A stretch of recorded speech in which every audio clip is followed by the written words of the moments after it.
کہ MGCAT امتحان دوبارہ لیے جانے کے معاملے پر کراچی پریس کلب پر طلباء سراپا احتجاج ہیں، جنہوں نے نگراں وزیر اعلیٰ سندھ سے دوبارہ امتحان کا فیصلہ واپس لینے کی اپیل کر دی ہے۔ اس حوالے سے مزید تفصیلات جانیں گے سید زبیر راشد کی رپورٹ میں۔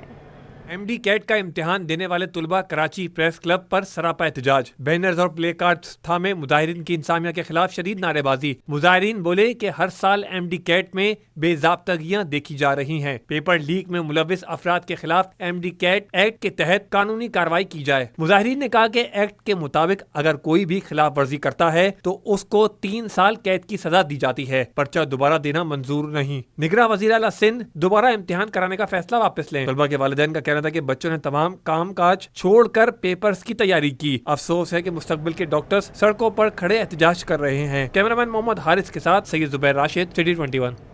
میڈیکل اور ڈینٹل کالجز میں داخلے کے لیے دوبارہ MGCAT کے امتحان کا اعلان۔ اب داخلہ ٹیسٹ ڈاؤ یونیورسٹی کے زیر انتظام کرایا جائے گا۔ وزیر اعلیٰ سندھ نے MGCAT 2023 کے انٹری ٹیسٹ کے نتائج منسوخ کرنے کا حکم دیا تھا۔ ڈاؤ یونیورسٹی کو MGCAT ٹیسٹ منعقد کرنے کی ہدایت کی تھی۔ FIA کو MD ٹیسٹ کی انکوائری کرنے کی ہدایت کی گئی تھی۔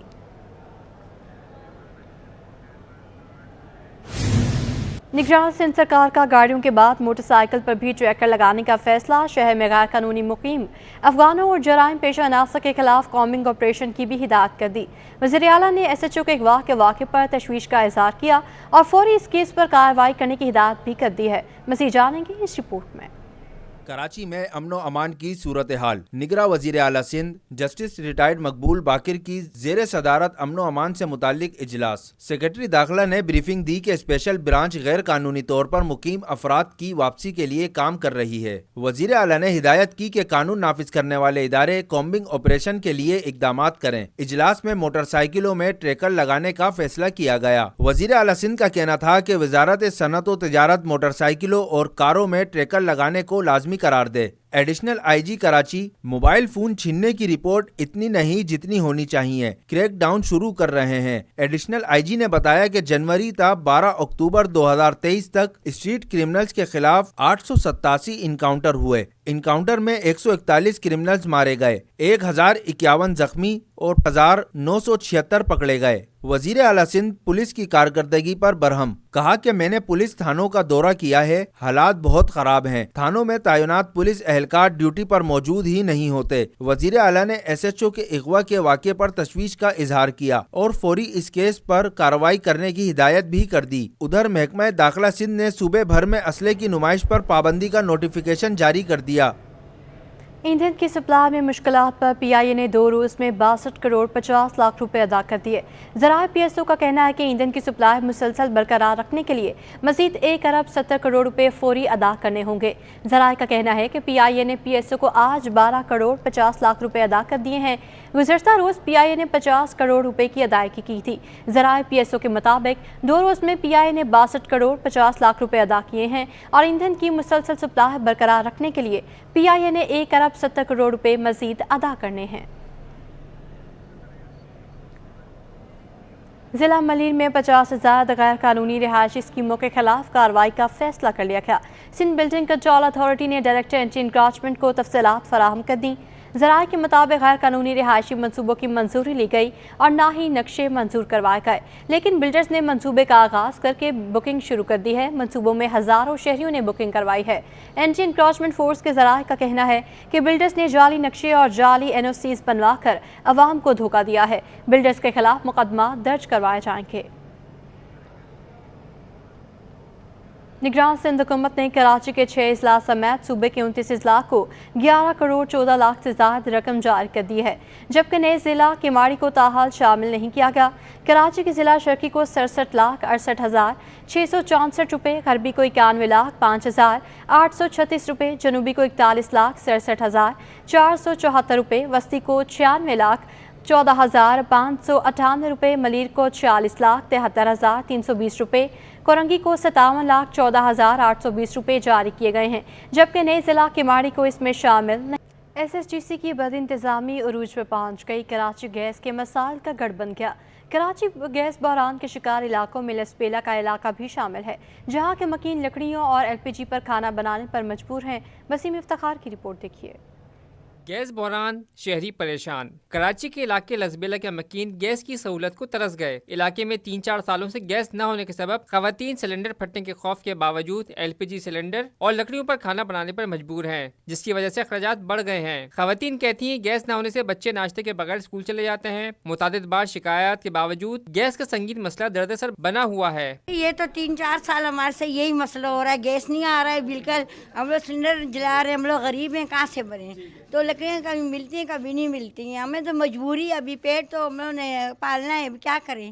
بہت زیادہ پریشانی ہے، صبح بچے بغیر ناشتے کے جاتے۔ یہ میری چھوٹی سی پوتی ہے، یہ 2 دفعہ سلنڈر جو ہے اس کے اوپر گر بھی چکا ہے۔ اتنا مہنگا سلنڈر ہے جو ہم بھروا نہیں سکتے، ہر روز کا سلنڈر ہے ہمارا، ایک صبح بھرواتے ہیں شام میں ختم ہو جاتا ہے۔ گیس والے ہماری اپلائی سنتے ہی نہیں، آگے جو اتنی بدتمیزی سے بات کرتے ہیں، کہتے ہیں کہ ہم کیا کریں بھائی۔ علاقہ مکینوں نے حکومت سے مطالبہ کیا ہے کہ گیس کا مسئلہ ہنگامی بنیادوں پر حل کیا جائے تاکہ ان کی مشکلات کم ہو سکیں۔ کیمرامین گلفام شیخ کے ہمراہ بسیم افتخار، سٹی 21 نیوز۔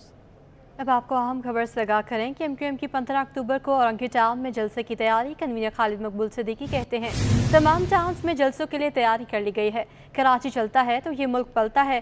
معاشی ماہرین سمجھتے ہیں پاکستان کو IMF کے بجائے کراچی سے معاہدہ کرنے کی ضرورت ہے، ابھی اس ملک کو بنانے والے یہاں ہجرت کرنے والے موجود ہیں۔ تو انشاءاللہ تعالی ہم 15 اکتوبر کے اورنگی کے اس جرمن گراؤنڈ میں ہونے والے جلسے کے ذریعے پورے پاکستان کو یہ پیغام دینا چاہتے ہیں کہ کراچی اٹھ کھڑا ہوا ہے تو انشاءاللہ پاکستان کو بھی کھڑا کریں، اس کے پیروں پر، اس کے آئین قانون، اس کی حفاظت کے لیے بھی یہ شہر ہمیشہ اپنا کردار ادا کرتا رہا۔ 15 اکتوبر 2023 اتوار کے روز یہ یقین اور امید پورے پاکستان کو دیں گے۔ ڈالر مافیا اور اسمگلرز کے خلاف ایکشن کام کر گیا، سٹے باز بھی غائب ہو گئے۔ بزنس کمیونٹی نے حکومت کو سخت اقدامات پر شاباشی دے دی۔ یونائٹڈ بزنس گروپ کے صدر زبیر طفیل کہتے ہیں اس حکومت نے ایکسچینج ریٹ پر دباؤ کی بنیاد پر کریک ڈاؤن کیا، پوری کوشش کر رہے ہیں کہ ایسا کام ہو کہ انڈسٹری چل پڑے۔ رپورٹ کریں گے اشرف خان۔ حکومتی اقدامات سے لڑکھڑاتی معیشت کو سہارا ملنے لگا۔ بزنس کمیونٹی نے ڈالر کی گراوٹ کو معیشت کے لیے بہترین قرار دے دیا۔ یونائٹڈ بزنس گروپ صدر زبیر طفیل نے کہا کہ ڈالر مسلسل نیچے آ رہا ہے، اسمگلرز اور بلیک مارکیٹ والوں پر کریک ڈاؤن نے صورتحال ہی تبدیل کر دی۔ کہا کہ اغوان اسمگلنگ کی وجہ سے روپے پر شدید دباؤ بڑھ رہا تھا۔ یقیناً حکومت نے جو اقدامات آخری 2-3 ہفتوں میں کیے اس کی اچھی خبریں آ رہی ہیں۔ آپ نے دیکھا کہ ڈالر جو ہے وہ 310 سے کم ہوتا 280 روپے کے اوپر انٹر بینک میں آ گیا ہے، تو یہ بہت بڑی خبر ہے۔ پلس سب سے زیادہ خرابی کس وجہ سے آ رہی ہے تو اس کی وجہ جو تھی وہ افغان اسمگلنگ تھی، جس کی کہ پیمنٹس پاکستان سے جا رہی تھیں، اور اب وہ پیمنٹ جانا بند ہو گئی ہیں، تو لہٰذا میں سمجھتا ہوں کہ آنے والے دنوں میں انشاءاللہ بہتری ہوگی۔ زبیر طفیل نے حکومتی اقدامات پر بھرپور حمایت کے ساتھ ساتھ شانہ بشانہ کھڑے ہونے کا بھی اعلان کیا اور بولے گوہر اعجاز صنعت و تجارت کے ماہر ہیں۔ گوہر اعجاز ہر ممکن کوشش کر رہے ہیں کہ انڈسٹری کو بجلی کا ایسا ریٹ ملے جو برداشت ہو سکے۔ دیکھیں گوہر اعجاز صاحب جو ہیں وہ تجارت اور صنعت کو بہت اچھی طرح سمجھتے ہیں، ان کو بہت اچھا ایکسپیرینس ہے، اور انہوں نے پہلے ایپٹیما کی بھی رہنمائی کی ہے، اور وہ اب ٹوٹل انڈسٹری کے لیے ایک پیکیج لانے کی کوشش کر رہے ہیں کہ انڈسٹری کو کچھ بجلی جو ہے کچھ کم نرخوں پہ دی جائے۔ گورنمنٹ کو چاہیے کوئی ایسا ریٹ بجلی کا دیں کہ انڈسٹری جو ہے مال ایکسپورٹ کر سکے۔ یونائٹڈ بزنس گروپ صدر زبیر طفیل نے کہا کہ اگر یہ کوشش پوری ہو گئی تو ملکی انڈسٹری چل پڑے گی، تاہم موجودہ بجلی کا ریٹ تمام ریجن ممالک سے بہت زیادہ ہے۔ کیمرامین قیوم شیخ کے ہمراہ اشرف خان، سٹی 21۔ پھٹتے آتش فشاں، زلزلے، طوفانی بارشیں، سیلابی ریلیں اور دیگر آفات۔ دنیا بھر میں قدرتی آفات سے آگاہی کا دن آج منایا جا رہا ہے۔ ماہرین کہتے ہیں کہ اگر ہم نے زمین اور فضا سے چھیڑ چھاڑ کرنا بند کر دی تو قدرتی آفات سے بھی بچا جا سکتا ہے۔ اس حوالے سے رپورٹ کریں گی عائشہ آفرین۔ کہیں زلزلے، کہیں طوفانی بارشیں اور سیلابی ریلیں۔ پاکستان دنیا بھر میں موسمی حالات کی وجہ سے آنے والی قدرتی آفات سے سب سے زیادہ اور مستقل طور پر متاثر ہونے والا ملک ہے۔ قدرتی آفات میں کمی کا یہ دن منانے کا مقصد عوام کو آگاہی فراہم کرنا ہے، جبکہ سندھ کو ہر سال جن قدرتی آفات کا سامنا کرنا پڑتا ہے ان میں سر فہرست سیلاب، قحط سالی، ہیٹ ویو اور ٹراپیکل سائیکلون ہیں۔ گزشتہ سال آنے والے سیلاب نے 13 ملین افراد کو متاثر کیا، 1000 سے زائد انسانی جانوں کا ضیاع، جبکہ 8500 زخمی ہوئے تھے۔ 7.3 ملین افراد بے گھر اور 4 لاکھ مویشی ہلاک ہوئے، جبکہ 3.7 ملین ایکڑ پر موجود فصلیں بھی تباہ ہوئی تھیں۔ وائلڈ لائف فنڈ پاکستان کے سکندر راہو کا کہنا ہے کہ کسی بھی قسم کی آفات سے پہلے حکومتی اور نجی سطح پر اقدامات کیے جاتے ہیں تاکہ کم سے کم نقصان کا سامنا کرنا پڑے۔ ان کا مزید کہنا تھا کہ حادثات سے نمٹنے کے لیے عملے کو خصوصی طور پر تربیت دی جاتی ہے۔ ہماری جو اسٹاف ہمارا جو کام کر رہا ہوتا ہے پروجیکٹ میں، اس کی different Times different capacity building trainings کر رہے ہوتے ہیں، ان کو اویئرنیس سیشنز وغیرہ دے رہے ہوتے ہیں، پلس ان کے ساتھ جا کے ہم کمیونٹیز میں میٹنگس کر رہے ہوتے ہیں، ان کو بتا رہے ہوتے ہیں کہ کس طرح سے کمیونٹی کو اویئر کرنا ہے، کس طرح سے ان کو بتانا ہے، پلس جو انفارمیشن یا الرٹس آ رہے ہوتے ہیں وہ ہم کمیونیکیٹ بھی کر رہے ہوتے ہیں، کیونکہ آپ کو پتہ ہے کہ کوسٹل ایریاز میں کمیونیکیشن کا بڑا ایشو ہے۔ وہاں پہ جو ہے جو بوٹ لوگ فشنگ کے لیے جا رہے ہوتے ہیں تو ان کے پاس وہ کوئی ایسا سسٹم نہیں ہوتا کہ ان کو وہ پتہ چل سکے کہ کس طرح سے وہ کوئی الرٹ آیا ہوا ہے۔ موسمیاتی تباہ کاریوں کے اثرات سے بچانے کے لیے لوگوں میں مختلف تکنیکوں کے متعلق آگاہی پیدا کرنا ایک اہم اقدام ہے۔ پیشگی اقدامات اور احتیاطی تدابیر اختیار کر کے قدرتی آفات اور ناگہانی حادثات کے نقصانات کو کم کیا جا سکتا ہے۔ کیمرہ مین اصغر کے ساتھ عائشہ آفرین، سٹی 21۔